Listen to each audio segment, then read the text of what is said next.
What I was working on was something for today's session. The grief, to me, is a very important topic. Grief, I believe, has occurred to everyone in one capacity or another, at one time or another. Grief is a very important topic, and one that grief has touched everyone's life to some degree. Some more than others. I just got an email from a good friend this morning. Her husband's having very serious health issues at the moment. It's really going to change her life in some way. The outcome's still unknown. And I believe one of the purposes of mindfulness and compassion is to help us be able to work through those circumstances, be able to accept them and navigate them in a manner that is beneficial for us and others, and to be able to navigate life's waters thereby. You know, if you look up grief, I was a little surprised at this, but that there's a number of people out there who list the different quote-unquote types of grief. I don't really agree with that perspective. It's sort of that somehow loss of one's pet is different than loss of the use of one's arm. They call that different. Or there's repressed grief, or there's normal grief. There's all these different names. So, but what's common among them is that there is a loss, and that is the central issue. And everybody handles that differently.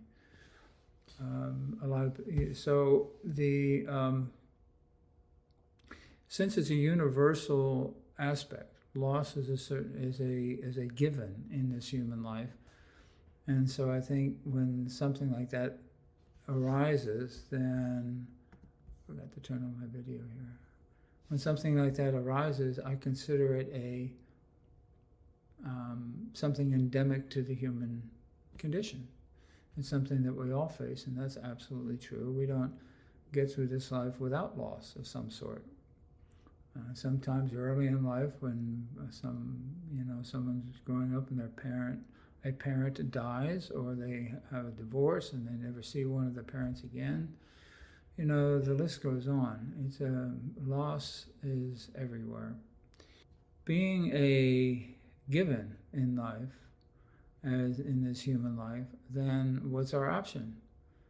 We can either kind of fumble around when it ever occurs, hoping it doesn't occur to any great degree, which was my strategy for a while. It would work only when grief didn't occur. Is to face grief as a fact of life, and to gain the skills and endurance and resilience that we need to be able to navigate grief and loss well.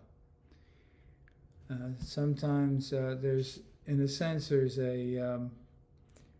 look at it perhaps three realms of grief. There's a personal loss where one has lost mobility or their health or something like that. An internal grief where we have had an expectation. We've had an ideal at some point that we wanted to achieve or have. Like, I had a client a long time ago who was in her 50s, and it's not unusual. Sometimes women start drinking late in life, and it's a real problem.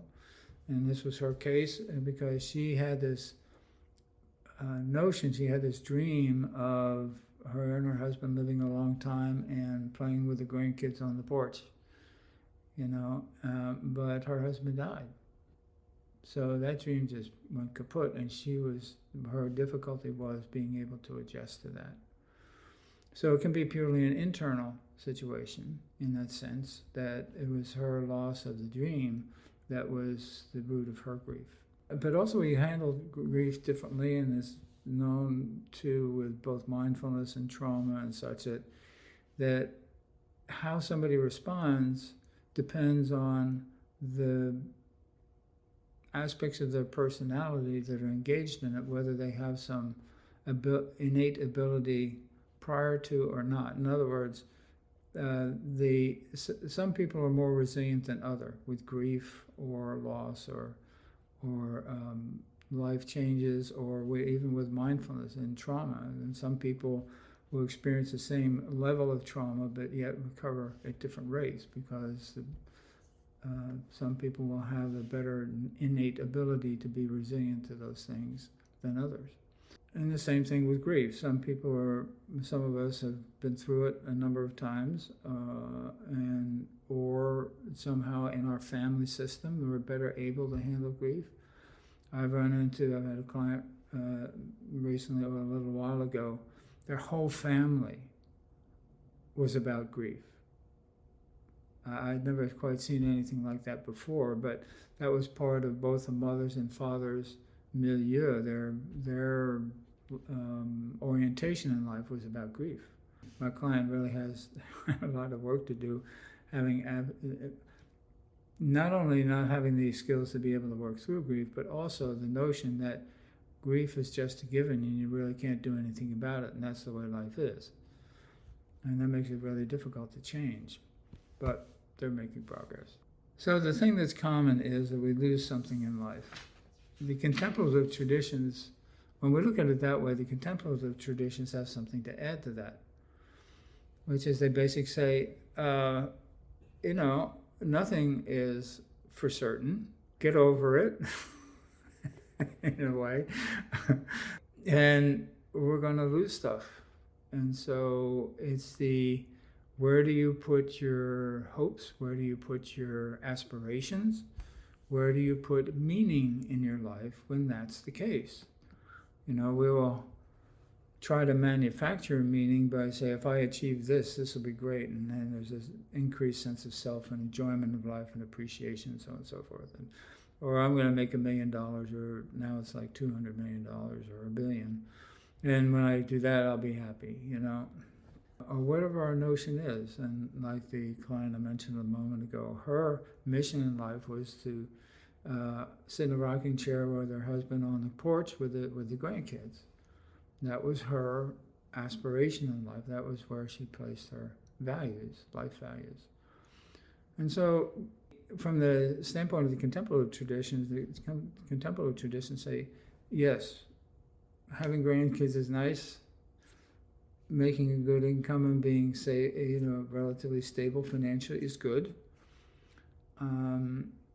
However, it's not where our aspirations are best placed. So if everything we can think of is something that changes, and that leads to the kind of problems we're talking about, severe grief and not being able to recover and such, then what's the option? We have to say, well, maybe there are some things that don't change. And maybe if I have those in focus and think about those things and aspire to understanding and incorporating those things, maybe things will get better. And that's quite simply what all the religions and contemplative traditions have been saying. It's good to be okay and set and have an income and friends and family and such. However, all of that will go away at some point. And therefore, if we put our hopes on those and our values on those, we're just setting ourselves up for disappointment. Now, let's say that we adopt this position of seeking and being mindful of and aspiring to learn more about those things that do not change. There's going to be life changes anyway. But what happens is that if we realize that if our foundation is on the principles of life and not the things of life, then we're better able to have the ability to work through grief. From that perspective, grief can be a great ally. Because if we're in the process of withdrawing our dependence upon things that change, when we suffer a loss, we'll see exactly where our allegiances are misplaced. And so thereby, grief gives us a tremendous opportunity to take a look at what that is and work through that. And when we do that, the less attached we are and connected to and dependent upon the things that do change, the more our awareness of and reliance upon the things that do not change, the more that becomes. In the fullness of the sense of grief, it is really a great gift. And I believe mourning also itself is a really, not to put too much of a spin on it, but like a sacred process. It helps us let go of the stuff that we really can't depend on anyway, but we're really attached to. And so we become less attached to the present or the past and able to stay in the moment, which is one of the gifts of mindfulness. And the role that mindfulness plays in this is the growing ability to be able to, the ability that we can cultivate day by day is to be able to just stay right here, right now.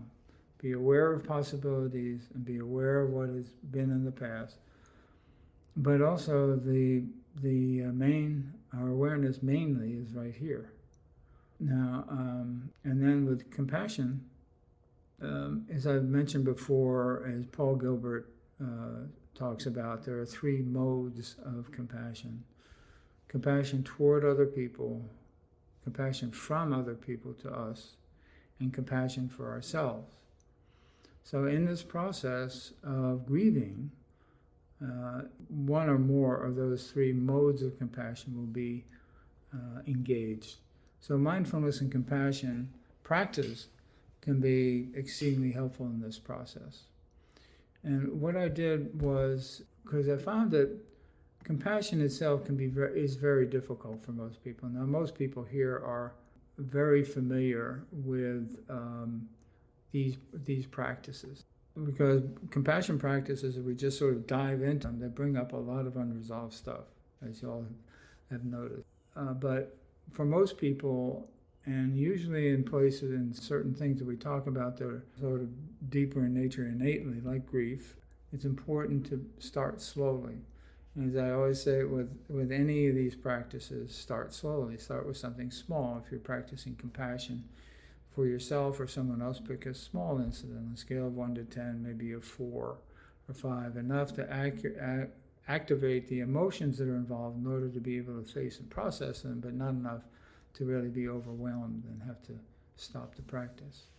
What I'd like you all to do is to look through them and see which ones are most meaningful for you, assuming we've all experienced grief at some point, and that you'll have some incident, if you would, that would be appropriate to address with these exercises today. Take a look at the list and see what will fit best for you, and make note of it, if you would, because I'm going to say what I'm going to say. I'm going to go through the loving kindness phrases here as part of the practice. But since grief is so personal, that some of these phrases are more meaningful to you, you can use those too, or anything else that really seems to fit, because you get the idea from the phrases, what I'm driving at. So can everybody see that? So there's the list. They're in 4 categories of denial, bargaining, anger, and acceptance, which is Elizabeth Kubler-Ross's gift to humanity, and understanding there's basically 4 processes that humans go through in the process of grief. And I tell you what, I can just leave that on the screen. Why don't I do that? Because you don't need to see my lips moving to know that I'm talking, so that's okay. And for a couple minutes, we'll just take a look at that. And also, I can answer any questions you may have about them. So those are the things that I was referring to that they're not changing. Those values are not changing. Compassion never changes. It never alters one iota from the beginning of time till now. And wisdom is eternal. I was thinking about all the wonderful prophets and messengers and illuminated beings that have contributed to the human condition, and talking about the human condition. it's eternal. I like Mevlana Jalaluddin Rumi, for instance. He was a Sufi, and Hafiz and Kabir, who were also Sufis. Their work is still it's as relevant today as it was back then. And all the prophets and all the saints, I mean, the things that they have said that have given us with their wisdom and their insight and compassion they're going to be around. But money or power or whatever our mind cooks up as being what will make us happy, and it's of a transitory nature, will always be disappointed. So it's really the principles and the basic values of life that are not tied to time. They're timeless, and that's the better basis really for our aspirations. So does everybody feel ready to embark on this loving kindness exercise? Okay. Yeah, I like looking at y'all, see what's going on. Everything changes. I feel like there is no constant. The problem is we want everything to be permanent, but it's not. You need a little bit more enlightenment on what you think doesn't change, because I'm just stating that's how it is for me. I don't know about anybody else, but. Well, that's let's do the exercise, and then we'll address that, because it's important. What is lasting? I think that's an important discussion. So, and if I forget about it, you can remind me, but I'm probably remember. Okay. So as usual, I'm going to start with a mindfulness meditation. I'm going to pick the first line of each of these sections of what I gave y'all, and stick to that. But again, I'm going to say them and then leave some time for you to repeat those or any other phrase that you feel is best fitting for yourself. After that, I'm going to have 4 phrases in the loving kindness exercise. So I'm going to go through the 4 phrases 3 times. So we're going to take a lot of time for this and make note of what arises. We'll talk about that. After the exercise. Okay, so finding a comfortable spot.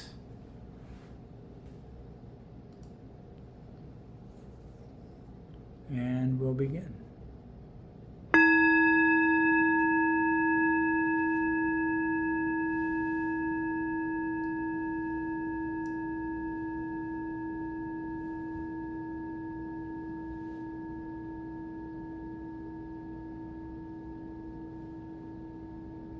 And so allowing ourselves to just settle down. All the hubbub in our brain, just letting it settle as best we can.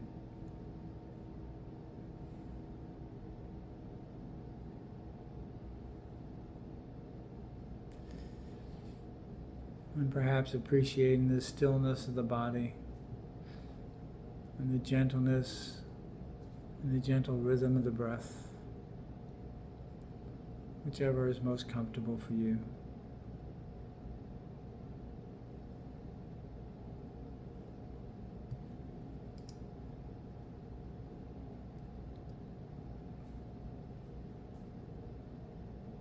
And allowing ourselves to sink into stillness. And whenever a thought arises, just simply recognizing it as a thought, like a puff of smoke or something, and letting it go.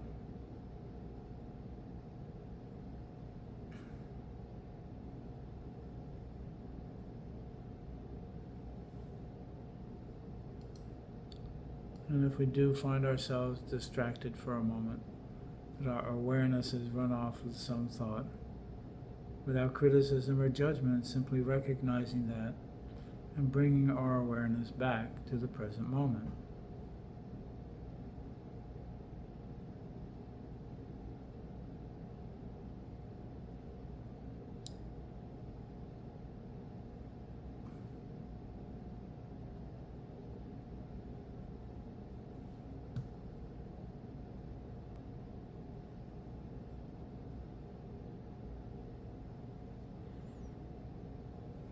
And allowing our breath to find its own rhythm.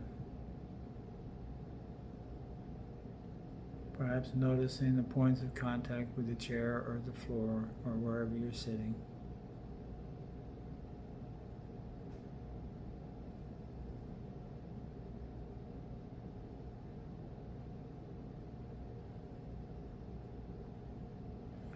And allowing ourselves moments of stillness.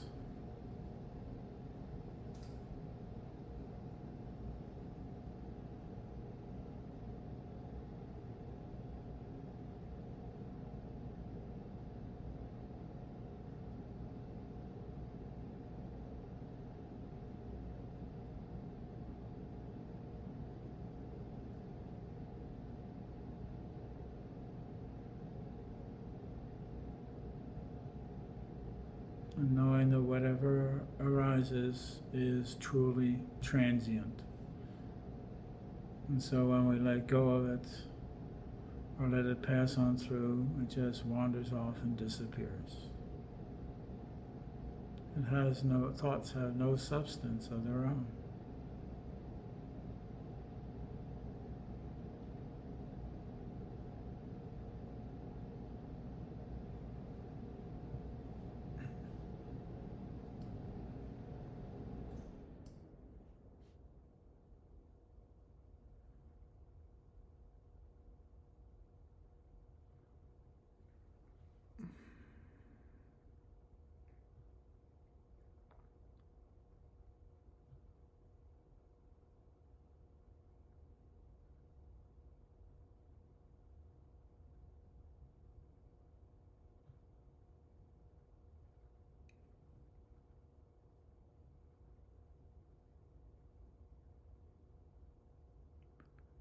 And settling into this present moment awareness, this state of just being as best we can.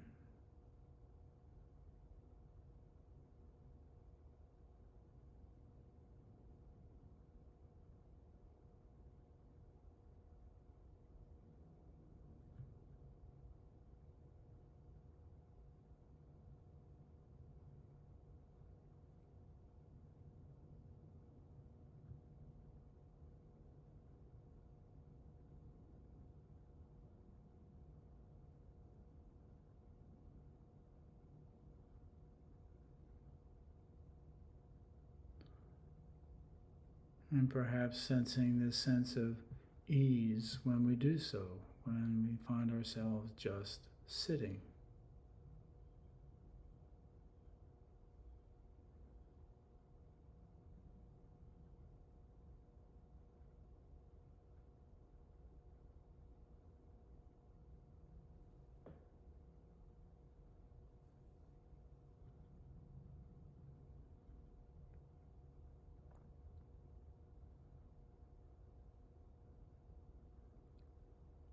Sitting in this present moment awareness.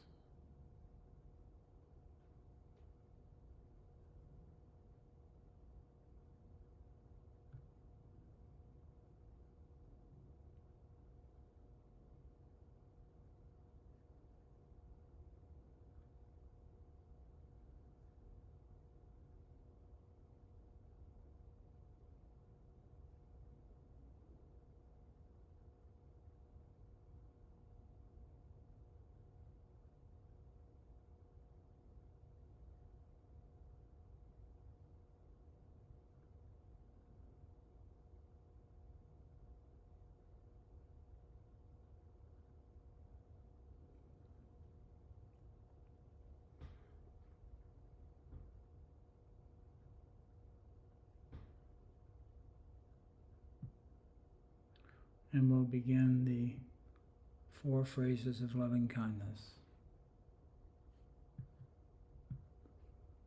May I accept this loss as it is.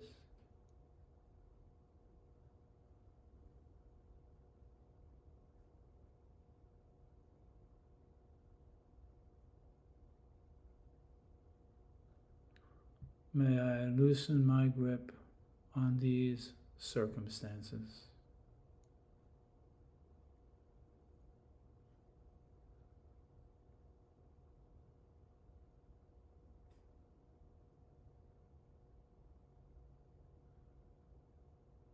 May I release the past and find the way forward.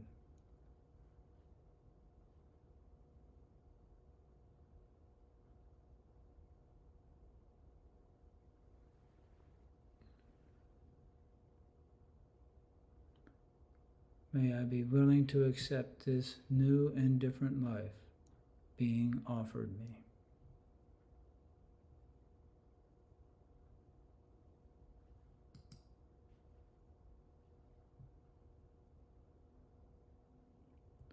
And allowing the meaning of those words to infuse your inner life,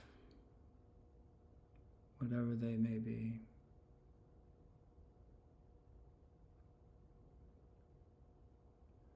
And applied to whatever loss or grief you've had or have.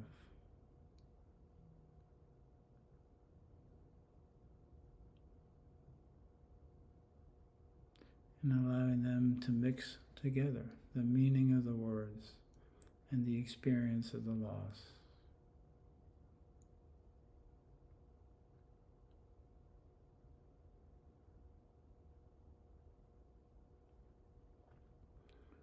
May I accept this loss as it is.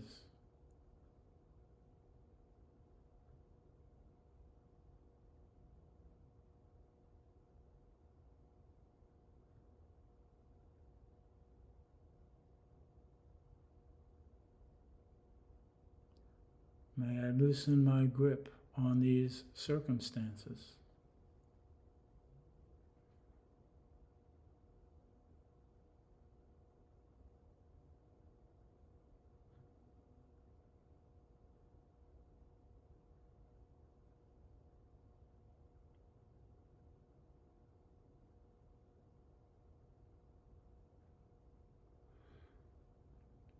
May I release the past and find my way forward.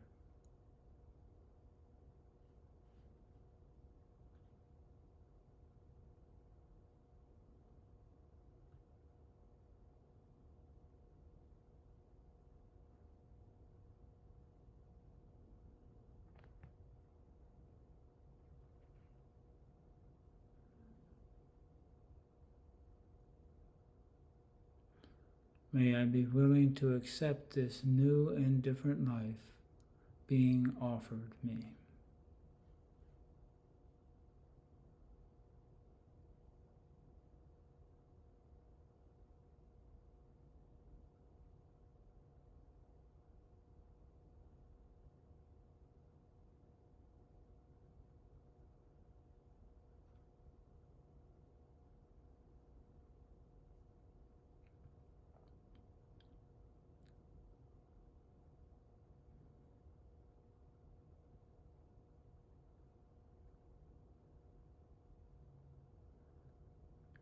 And allowing the meaning of these words to resonate throughout.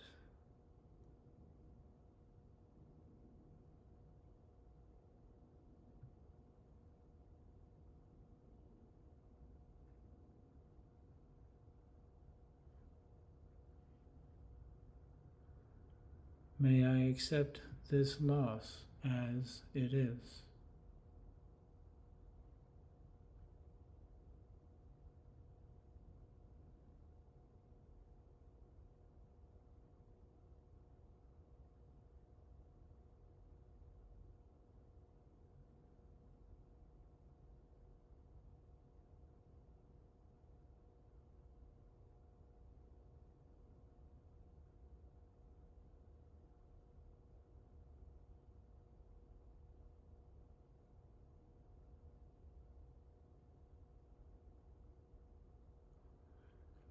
May I loosen my grip on these circumstances.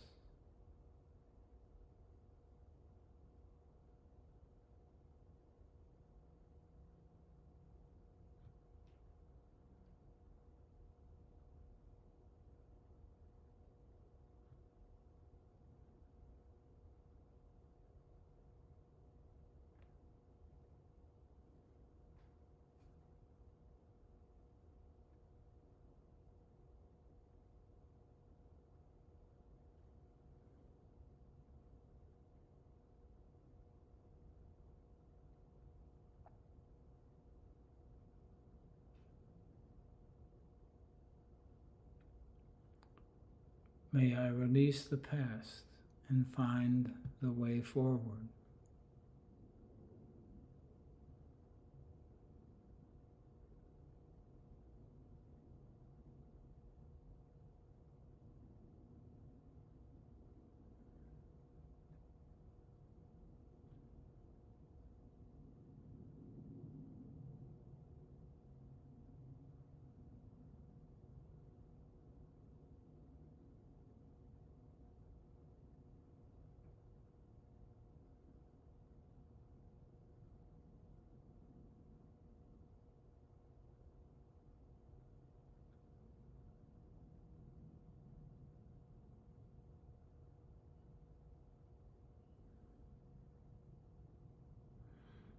May I be willing to accept this new and different life being offered me.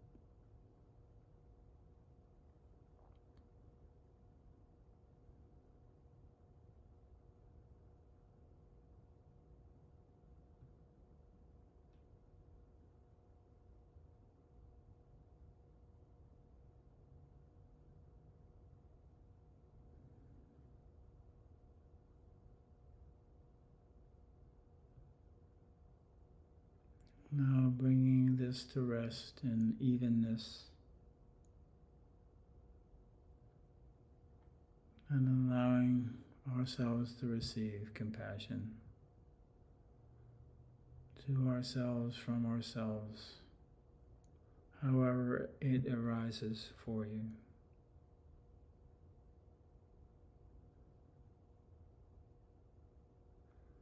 And see it as a light or a feeling or a resonance or from a particular being, but allowing the compassion to flow in.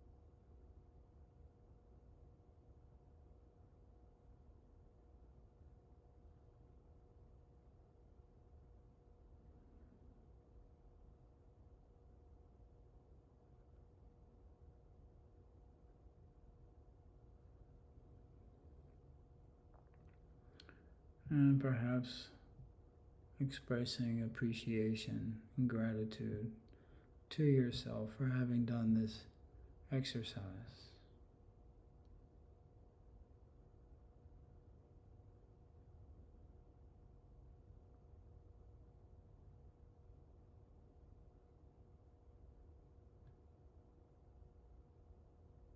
And to perhaps having made your life a bit easier or a bit lighter.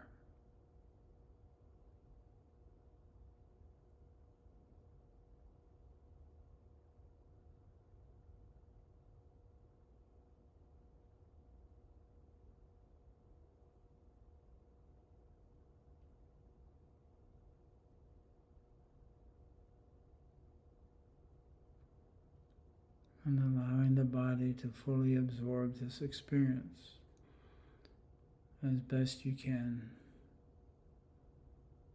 allowing it to sink in like sponge absorbs water.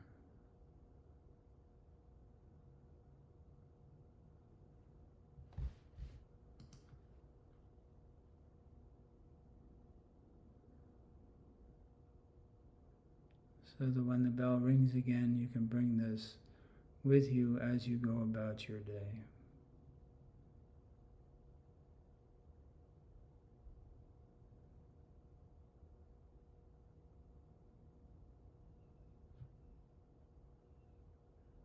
And come back to it at any time.